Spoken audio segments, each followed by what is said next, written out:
योगल सरकार के चरणों में कोट कोट नमन करती हूँ। श्रद्धेय सुखदेव भगवान के चरणों में कोट कोट नमन करती हूँ। महाराज परीक्षित को बार बार प्रणाम करना चाहूंगी। दूर दूर से आए हुए भक्त जनों को हमारा प्रणाम स्वीकार हो। आज ये श्रीमद्भागवत कथा का चलते चलते तृतीय दिवस है, तीसरा दिन है। कल आप लोगों ने बहुत ही मार्मिक कथा को श्रवण किया था।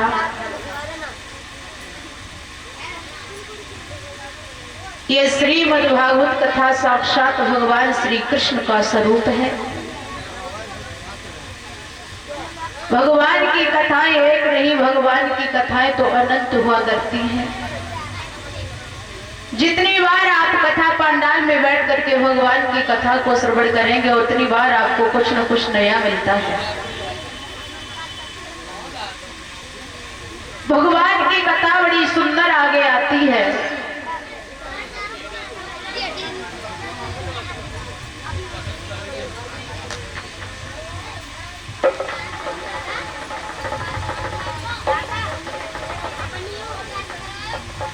कहते हैं ना कि जब जीव माँ के गर्भ में होता है तो माँ के गर्भ में ये भगवान को वचन दे करके आता है कि हे प्रभु,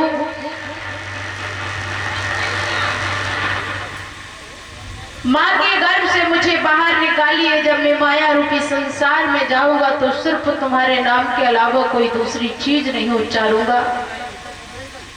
वही व्यक्ति जब इस माया रूपी संसार में आ जाता है तो भगवान का नाम वहीं पर भूल करके माया रूपी संसार में लग जाता है।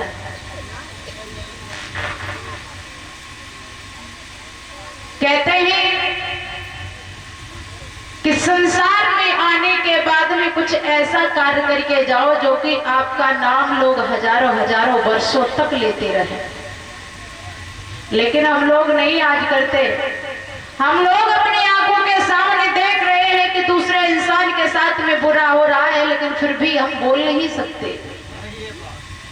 मैं देखती हूँ कि हमारे सामने दिन प्रतिदिन अत्याचार हो रहे हैं, लेकिन हमारी इतनी हिम्मत नहीं है जो मैं उस अत्याचार को रोक सकूं। सामने अत्याचार हो रहा है, सामने लोग सताए जा रहे हैं, लेकिन हमारी इतनी औकात नहीं है जो किसी से मुंह उठा करके बात कर लो। आज सिर्फ क्या रह गया? आज सिर्फ इतना रह गया कि चौराहे के बीच में भरे बाजार में कोई इंसान पिट रहा है तो आज के व्यक्ति ऐसे हो गए, तुरंत मोबाइल निकाल के वीडियो बनाना शुरू कर देंगे। वीडियो बनाएंगे। पहले के लोगों की तरफ देखो, जहां अनर्थ होता था वहां बोलते थे, और आज के लोग जहां पर अनर्थ होता है वहां बोलने की बजाय वीडियो बनाते हैं। महाराज,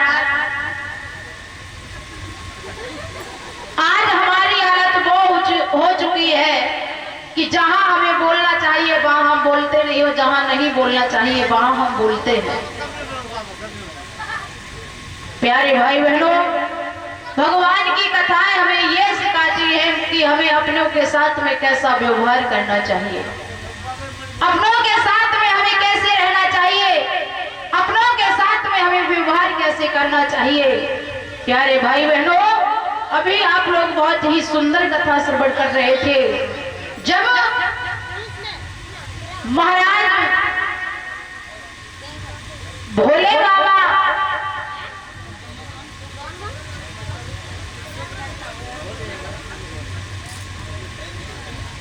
कथा श्रवण करने के लिए गए हैं तो मैया सती साथ में जाती है।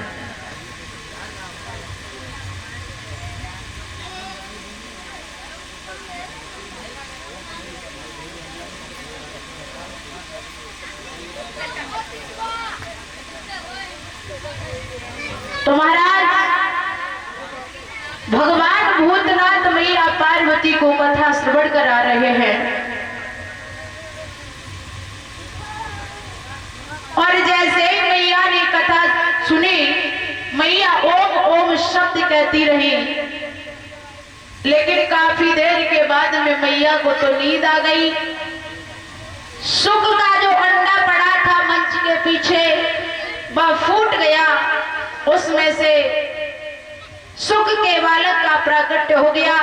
मैया की आवाज में वो ओम ओम शब्द कह रहा है। ध्यान रखना भैया, भोले बाबा तो कथा श्रवण करा रहे हैं, मैया सो गई, सुख का बालक उस कथा को श्रवण कर रहा है जो अमर कथा थी।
महाराज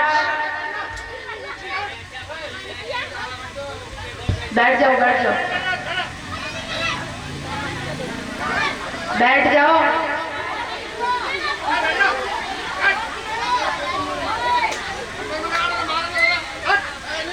कल से आप ऐसा करना, नहीं तो आज से कर लो। बड़े बड़े लोग इधर आ जाओ, छोटे छोटे पीछे बैठ जाओ। जो समझदार भैया लोग हैं वो आगे आ जाएं, और ये छोटे छोटे बच्चे जो हैं कूदम मचाने वाले ये पीछे चले जाओ।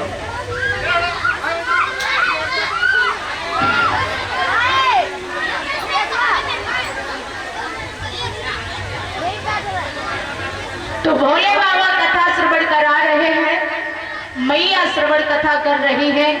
नींद आ गई, सो गई, और जैसे ही सोई महाराज उसी समय सुख का अंडा जो पड़ा था वह फूट गया, उसमें से सुख के बालक का प्रागट्य हो गया। वो ओम ओम शब्द मैया की आवाज में कह रहा है। कथा विराम हुई, जोर से जयकारा लगाया, बोलिए रामचंद्र भगवान की।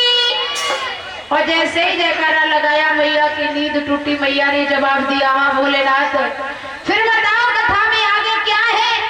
जवाब दिया भोलेनाथ ने, इसका मतलब गौरा ये है कि तुम सो गई थी। बोले हाँ सो गई थी।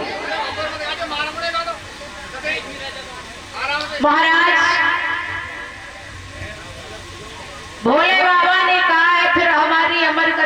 चुप करके किसने सुना है? त्रिशूल को आदेश दिया, जिसने भी हमारी अमर कथा को छुप करके सुना उसे मार करके आओ। त्रिशूल पीछे पीछे, सुख का बालक आगे आगे भाग रहा है। वेद व्यास जी की पत्नी अपने आश्रम पर खड़ी थी, उन्हें जमुहाई आई। जमुहाई के समय मुंह खुल जाता है, मुंह से होकर के वह सुख का बालक गर्भ के अंदर चला गया। त्रिशूल